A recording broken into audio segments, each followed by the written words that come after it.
Siap. Pesan terdakwa penistaan agama ya. Allahu Akbar. Foto-foto si Ganteng dulu, si Ganteng lewat. Allahu Akbar. Allahu Akbar. Takbir. Allahu Akbar. Takbir. Allahu Akbar. Hukum penista. Hukum setinggi-tingginya. Hukum penista. Hukum seadil-adilnya. Hukum penista Islam. Hukum seadil-adilnya. Hukum mati. Kalau bisa. Takbir. Benar Allahu sudah Akbar. cekkan. Takbir. Allahu Akbar.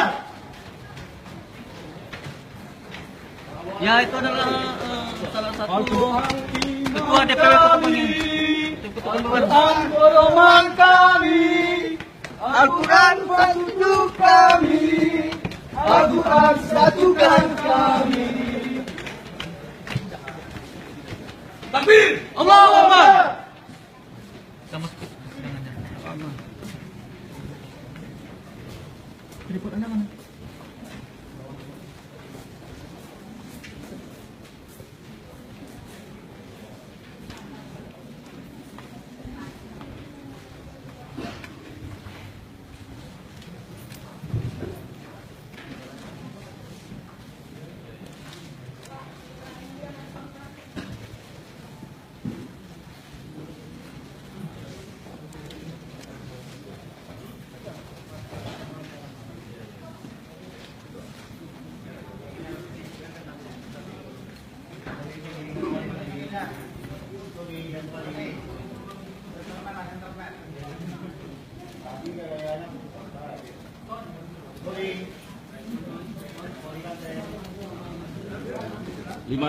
Lima tahun son. 156A.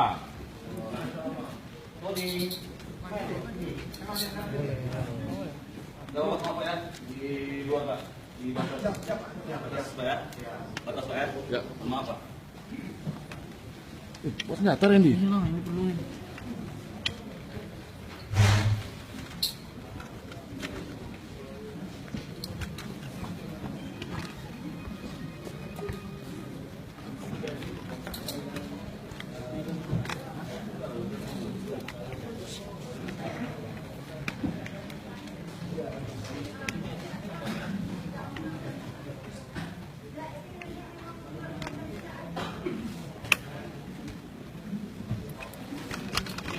Pak izin Pak.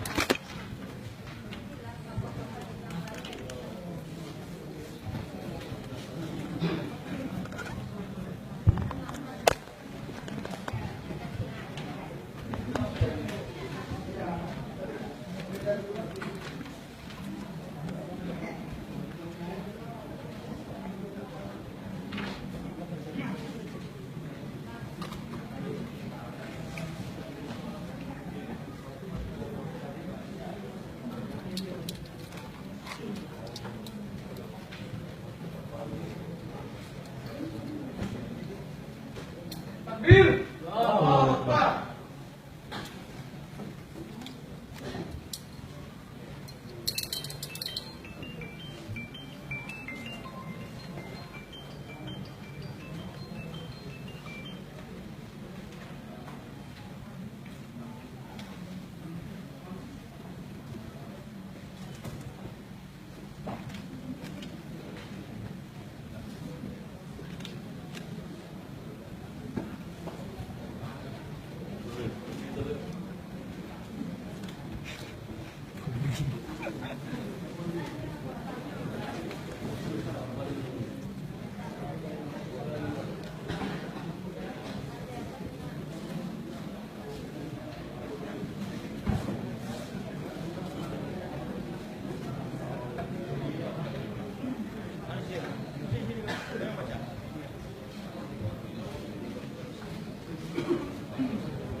gelap karena pantulan cahayanya nggak bagus.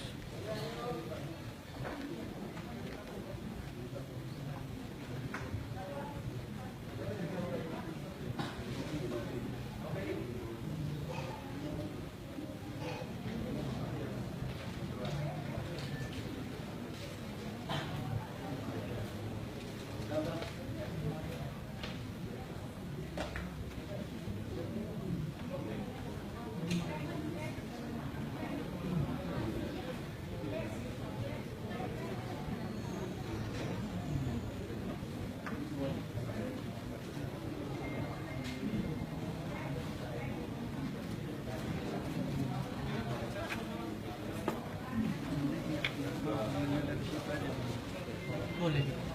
Nggak boleh.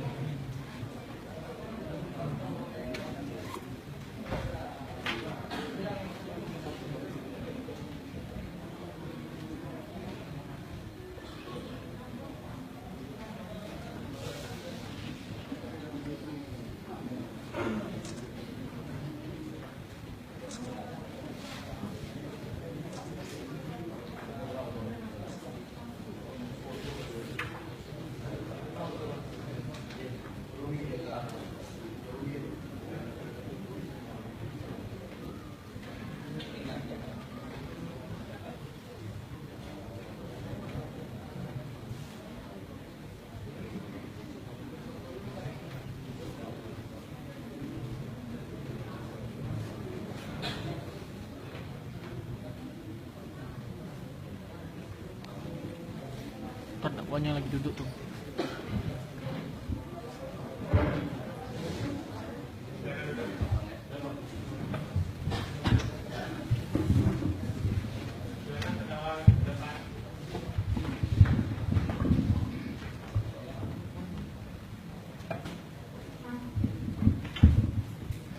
Sidang perkara tindak pidana khusus nomor 465 garing Fiksus 2017 atas nama Sony Swasono Panggabean. Sidang dibuka dan dinyatakan terbuka untuk umum. Sehat terdakwa hari ini? Sehat ya. Baik ya, sebagaimana sidang yang lalu, hari ini adalah agenda untuk mendengarkan eksepsi ya atau keberatan mengenai surat dakwaan ya. Dan diingatkan bagi pengunjung sidang untuk tenang, tetap menjaga ketertiban, di mana ditambah lagi ini suasana bulan Ramadan ya. Disilakan bagi tim penasihat hukum untuk menyampaikan nota eksepsi.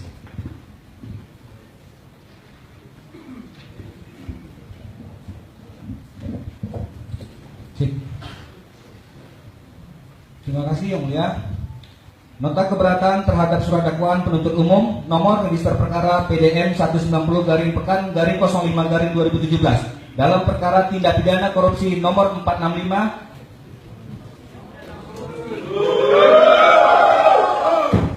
Pengunjung harap tenang. maaf Yang Mulia. Takbir. Dalam perkara tindak pidana khusus nomor 465 pidana Pitsus garing 2017 garing PN PBR pada Pengadilan Negeri Pekanbaru atas nama terdakwa nama lengkap Sony Swasono Panggabean, tempat lahir Pekanbaru, umur tanggal lahir 26 tahun 10 Oktober 1991, kelamin laki-laki, kebangsaan Indonesia, tempat tanggal lahir Perumahan Pandau Permai Blok 47 RT 001 RW 007 Kelurahan Pandau Jaya, Kecamatan Siak, Hulu, Kabupaten Kampar. Agama Kristen Protestan, pekerjaan mahasiswa, pendidikan SMK tamat. Majelis Hakim yang mulia, penuntut umum yang kami hormati, persidangan yang kami muliakan. Pertama-tama, marilah kita memanjatkan puji syukur kehadirat Tuhan Yang Maha Esa atas rahmat dan karunia-Nya kita kembali dapat menghadiri persidangan perkara ini. Majelis Hakim yang mulia, sebagai advokat dan penasihat hukum terdakwa, tentu kami menyadari adanya perbedaan secara diametral antara kami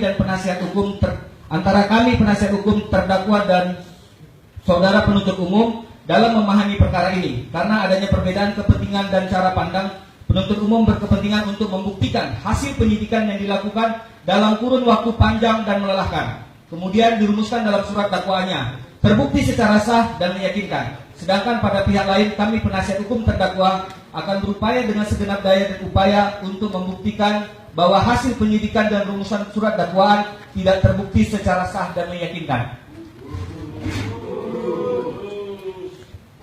Majelis Hakim yang mulia, penuntut umum yang kami hormati, dan para persidangan yang kami muliakan.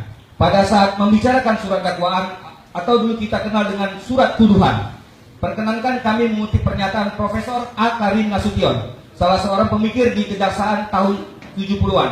Beliau menulis dalam prakata bukunya Masalah Surat Tuduhan dalam Proses Pidana CV Pancuran 7 1981 halaman 11, dikatakan, salah satu azas yang paling fundamental dalam proses pidana adalah keharusan pembuatan surat tuduhan. Ia menentukan batas-batas pemeriksaan dan penilaian hakim. Ia memuat fakta-fakta yang dituduhkan terhadap seorang terdakwa, dan hakim hanya boleh memutuskan karena atas dasar fakta-fakta tersebut, tidak boleh kurang dan tidak boleh lebih, sehingga oleh sebab itulah ia dipandang sebagai suatu litis contestativa.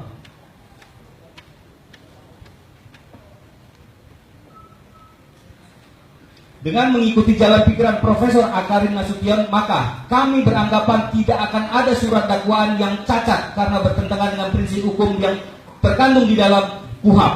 Kalau penyusunan dakwaan itu dilakukan secara benar atau kepentingan penegakan hukum, dakwaan itu dilakukan disusun secara jernih dengan cara yang benar, bukan dengan cara yang asal jadi. Surat dakwaan itu adalah penentu arah perkara, sebab dakwaan itu adalah kompas dalam pemeriksa perkara. Dengan kompas yang baik dan benar, tentu arah perjalanan akan mudah dilihat dan diketahui arahnya. Tentu kita sepakat bahwa kita tidak ingin tersesat di jalan yang lurus dalam menegakkan hukum dalam semua perkara, termasuk perkara terdakwa ini. Kalau hal ini kita lakukan, maka jalan sesat dan menyesatkan itu selamanya akan menjadi hutang kita sebagai penegak hukum kepada bangsa kita ini. Hal yang tidak kalah pentingnya untuk dipahami dan dilakukan adalah agar proses peradilan menjadi proses yang adil dan bermartabat. Proses peradilan yang adil dan bermartabat ini, menurut hemat kami, adalah merupakan tanggung jawab moral semua penegak hukum. Selain itu, hal yang tidak kalah penting dari awal dilakukan dalam menilai surat dakwaan agar hak-hak terdakwa tidak dirugikan, sehingga merugikan kepentingan hukum terdakwa dalam melakukan pembelaan terhadap dirinya dan melanggar hak asasi manusia.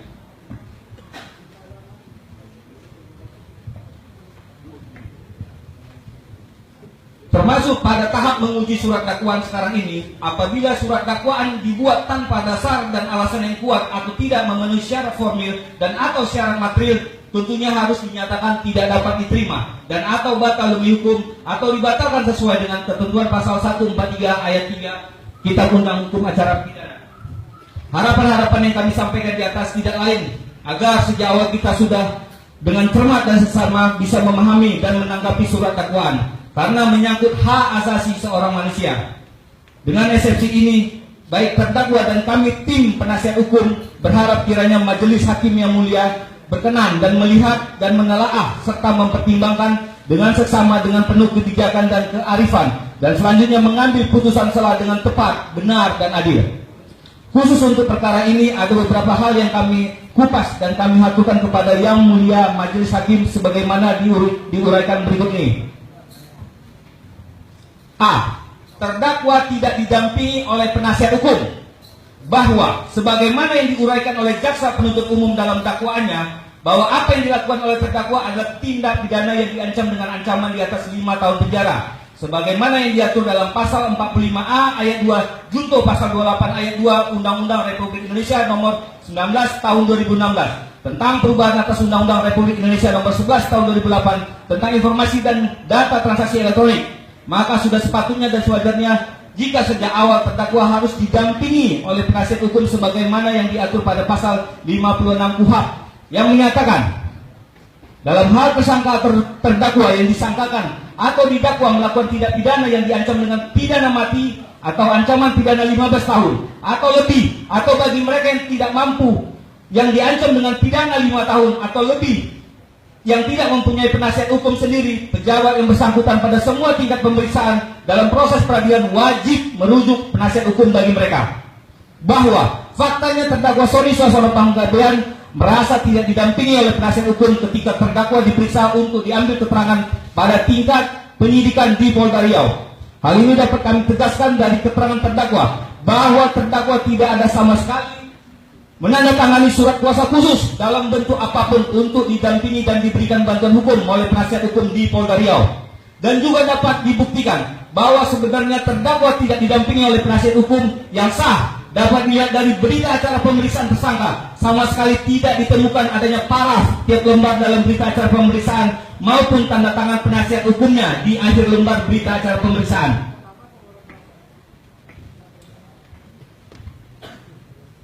Bahwa meski penyidik yang bersangkutan telah menunjuk advokat guna mendampingi tersangka atau terdakwa, namun ternyata advokat yang ditunjuk tersebut tidak melakukan kewajibannya, maka berita acara pemeriksaan menjadi tidak sah.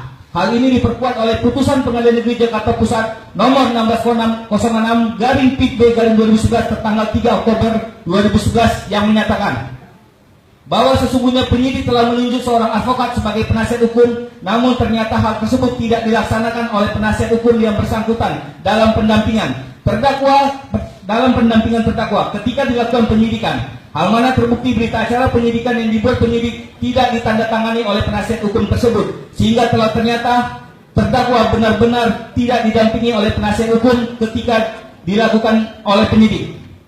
Bahwa selain itu dalam putusan Mahkamah Agung nomor 2588 Kap/2010 telah disebutkan selama pemeriksaan dari penyidik kepada terdakwa tidak ada penasihat hukum yang mendampinginya, dan penasihat hukum yang juga menyatakan tidak pernah mendampingi terdakwa dalam pemeriksaan di penyidik. Penasihat hukum hanya menandatangani BAP setelah setiap atas permintaan penyidik.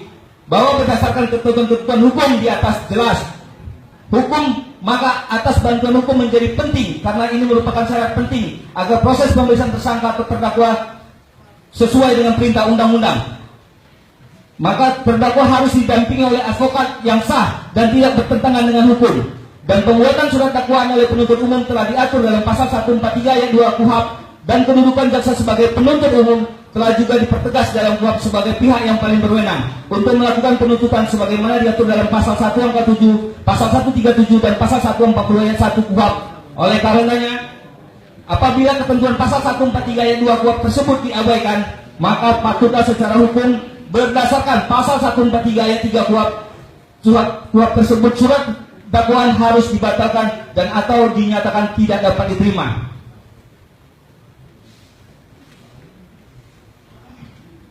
B. Tanggapan dan pendapat terdapat surat dakwaan. Majelis Hakim yang mulia, penuntut umum yang terhormat dan para sidang yang kami muliakan, dalam perkara aku terdakwa Sony Suarsono Panggabean didakwa dalam pasal dakwaan tunggal melanggar pasal 45A ayat 2 junto pasal 28 ayat 2 Undang-Undang RI nomor 19 tahun 2016 tentang perubahan atas Undang-Undang Republik Indonesia nomor 11 tahun 2008 tentang informasi dan transaksi elektronik. Dasar hukum menyusun surat dakwaan ditentukan dalam pasal 143 ayat 2 KUHP yang berbunyi, penuntut umum membuat surat dakwaan yang diberi tanggal dan ditandatangani serta berisi A. Nama lengkap, tempat lahir, umur atau tanggal lahir, jenis kelamin, kebangsaan, tempat tanggal, agama, dan pekerjaan tersangka. Uraian secara cermat, jelas, dan lengkap mengenai tindak pidana yang didakwakan dengan menyebut waktu dan tempat tindak pidana itu dilakukan. Surat dakwaan penuntut umum nomor PDM 190 Pekan/05/2017 tanggal 17 Mei 2017 tidak memenuhi syarat formil karena adanya kesalahan penulisan nama terdakwa. Dalam dakwaan tertulis Sony Suarsono Panggabean, sedangkan sejak penyidikan nama terdakwa Sony Suarsono Panggabean. 2. Surat dakwaan penuntut umum nomor perkara PDM 190/Pekan/05/2017 tanggal 17 Mei 2017 batal demi hukum. Untuk jelasnya akan kami bedah dan kami rinci sebagai berikut. Surat dakwaan tidak memenuhi syarat material, yaitu tidak memenuhi syarat cermat, syarat jelas, dan syarat lengkap. Bahwa KUHP tidak memberikan pengertian atau definisi tentang cermat, jelas, lengkap sebagaimana disebutkan dalam pasal 143 ayat 2 huruf B. Oleh karena itu, makna uraian cermat, jelas, dan lengkap dapat dijumpai di berbagai putusan pengadilan dan berbagai literatur, antara lain buku pedoman pembuatan surat dakwaan yang dikeluarkan oleh Kejaksaan Agung RI April 1985 halaman 14 sampai dengan 16 yang menyatakan yang dimaksud dengan cermat adalah ketelitian penuntut umum dalam mempersiapkan surat dakwaan yang didasarkan kepada undang-undang yang berlaku bagi terdakwa. serta tidak dapat kekurangan dan atau kekeliruan yang dapat mengakibatkan batalnya surat dakwaan atau tidak dapat dibuktikan. Yang dimaksud dengan jelas adalah penuntut umum harus mampu merumuskan unsur-unsur dari delik yang didakwakan sekaligus mempadukan dengan uraian pembuatan material yang dilakukan oleh terdakwa dalam surat dakwaan. Yang dimaksud dengan lengkap adalah uraian surat dakwaan harus mencakup semua unsur-unsur yang ditentukan undang-undang secara lengkap. Jangan sampai terjadi ada unsur-unsur delik yang tidak dirumuskan secara lengkap atau tidak diuraikan perbuatan materialnya secara tegas dalam dakwaan sehingga berakibat perbuatan itu bukan merupakan tindak pidana menurut undang-undang.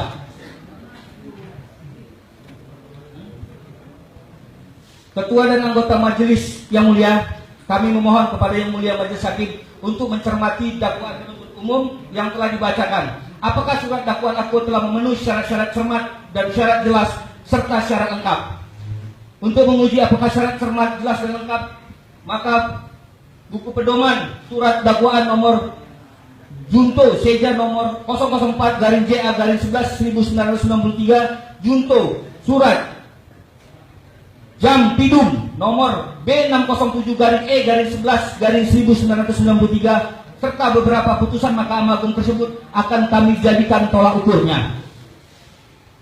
Kami berpendapat bahwa berdasarkan buku pedoman pembuatan surat dakwaan tersebut sebagaimana diuraikan di atas, ternyata syarat cermat, syarat jelas, syarat lengkap yang dimaksud dalam pasal 143 ayat 2 huruf B KUHP tidak terpenuhi. Karena dakwaan penuntut umum tidak mengemukakan uraian yang didasarkan kepada ketentuan pidana terkait secara cermat, jelas dan lengkap.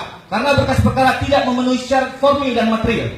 Dakwaan tidak mempertemukan fakta-fakta perbuatan terdakwa dengan unsur-unsur tidak pidana yang didakwakan. Sehingga tidak jelas tindak pidana apa yang sesungguhnya dilakukan dan mengapa terdakwa melakukan tindak pidana itu. Surat dakwaan tidak melukiskan uraian fakta kejadian yang memuat semua unsur atau elemen tindak pidana yang didakwakan secara bulat dan utuh. Karena tidak ada fakta yang mendukung perbuatan terdakwa secara material. Karena tidak adanya alat bukti yang mendukung dakwaan tersebut.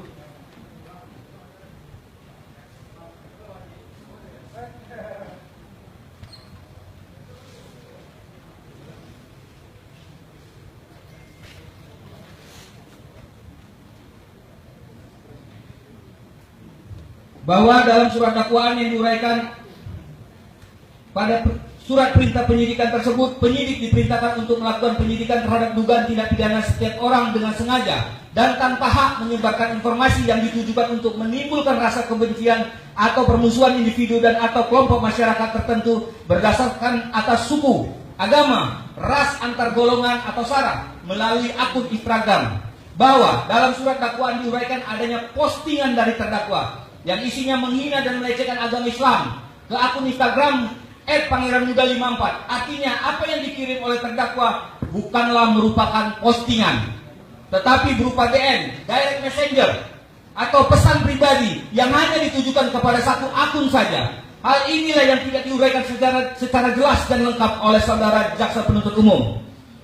Bahwa dalam surat dakwaan penuntut umum pada halaman 3 baris kedua telah dinyatakan mengandung muatan tindak pidana penistaan atau penghinaan. Akan tetapi penuntut umum tidak mencantumkan pasal penistaan agama dalam surat dakwaannya. Baik dalam berita acara pemeriksaan penyidikan maupun surat dakwaan diuraikan tentang adanya perbuatan terdakwa yang melakukan penistaan agama. Namun pasal yang disangkakan terhadap terdakwa hanya pasal yang ITA, informasi transaksi elektronik. Bahwa dalam surat dakwaan tidak diuraikan secara jelas dan dari peran aktif pemilik akun Instagram @pangeranmuda54. Hal mana berdasarkan BAP penyidikan maupun dakwaan telah diuraikan apabila terdakwa merasa terpancing oleh kalimat pemilik akun Instagram @pangeranmuda54. Dalam hal ini akun Instagram tersebut telah menghina dan melecehkan agama terdakwa, yaitu merupakan salah satu agama yang diakui di negara kesatuan Republik Indonesia dan mengakibatkan terdakwa menjadi korban pesakitan dalam perkara ini. Bahwa jika ada yang terpancing berarti ada pihak yang memancing. Harusnya dalam BAP penyidikan maupun dakwaan penuntut umum menguraikan perbuatan pihak yang memancing dan menyebarkan akun pribadi, uraian kalimat-kalimat yang tercantum dalam akun pribadi milik terdakwa. Akan tetapi Sekonyong-konyongnya dan secara kontradiktif penuntut umum menyimpulkan pada dakwaannya perbuatan terdakwa sebagaimana diatur dan diancam dalam pasal 45 ayat 2 junto pasal 28 ayat 2 Undang-Undang RI nomor 19 tahun 2016 tentang perubahan Undang-Undang RI 11 tahun 2008 tentang ITE. Dengan demikian, maka surat dakwaan menjadikan surat dakwaan tidak jelas, tidak cermat, kabur, menyesatkan dan menyulitkan bagi terdakwa untuk melakukan pembelaan. Berdasarkan jurisprudensi putusan Mahkamah Agung RI nomor 808-K-PIT-1984 tanggal 6 Juni 1985 menyatakan dakwaan tidak cermat karena jelas dan tidak lengkap harus dinyatakan batal demi hukum. Bahwa oleh karena itu kami mohon kiranya majelis hakim yang mulia berkenan menyatakan surat dakwaan batal demi hukum atau membatalkan surat dakwaan akuo.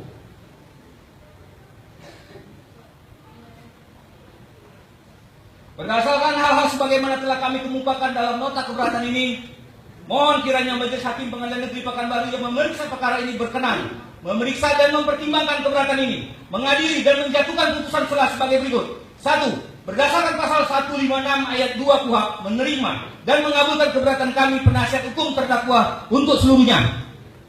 Menyatakan surat dakwaan penuntut umum nomor rek perkara PDM 190-Pekan-05-2017 tanggal 17 Mei 2017 yang telah dibacakan dalam persidangan yang terhormat ini pada hari Senin tanggal hari ini tidak memenuhi ketentuan pasal 143 ayat 2 huruf B KUHP. Oleh karena itu harus dinyatakan batal demi hukum dan atau tidak dapat diterima. Menyatakan perkara pidana nomor 465-Pitsus-2017 PN-PBR untuk tidak dapat diperiksa lebih lanjut. Memerintahkan kepada panitra agar berkas perkara pidana nomor 465-Pitsus-2017 PN-PBR atas nama terdakwa Sony Suarsono Panggabean beserta barang buktinya dikembalikan kepada penuntut umum. 5. Membebankan biaya perkara kepada negara. Demikian nota keberatan ini diajukan dan atas perkenaan yang mulia Majelis Hakim kami ucapkan terima kasih. Semoga Tuhan Yang Maha Esa selalu membimbing kita semua. Amin.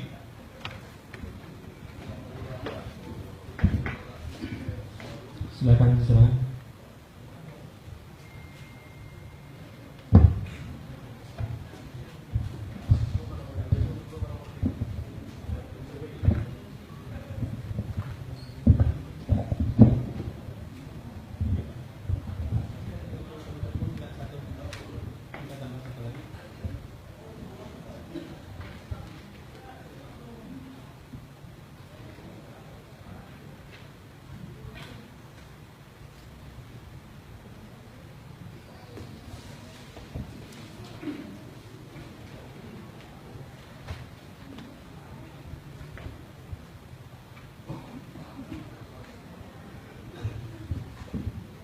Baik ya, sama-sama kita dengar tentang nota keberatan yang disampaikan oleh penasihat hukum terdakwa. Untuk itu tanggapan dari penuntut umum ya. Berapa lama waktunya? Terima kasih majelis. Kami akan menanggapi 1 minggu. 1 minggu. Ya, Senin depan. Baik, Senin depan bertepatan dengan 19 Juni ya. Bertepatan dengan 24 Ramadan 1438 Hijriah ya. Berarti pada Senin depan. Baik, ada yang ingin disampaikan lagi terdakwa sendiri? Tidak ada yang mulia. Baik ya. Baik, dengan demikian diingatkan bagi penuntut umum karena ini perkara juga menarik perhatian juga bagi penasihat hukum semuanya, terdakwa juga untuk sidang di pagi hari kita usahakan jam 10. Khusus untuk 1 orang ini kita koordinasi juga dengan LP, dengan pengawalan dari pihak kepolisian untuk sidang pada hari Senin depan jam 10 pagi. Ya, baik. Dengan demikian sidang selesai dan sidang kita tunda untuk memberi kesempatan tanggapan bagi penuntut umum pada hari Senin tanggal 19 Juni 2017 pukul 10. Untuk sementara terdakwa tetap dalam tahanan, sidang selesai dan dinyatakan ditutup. Takbir!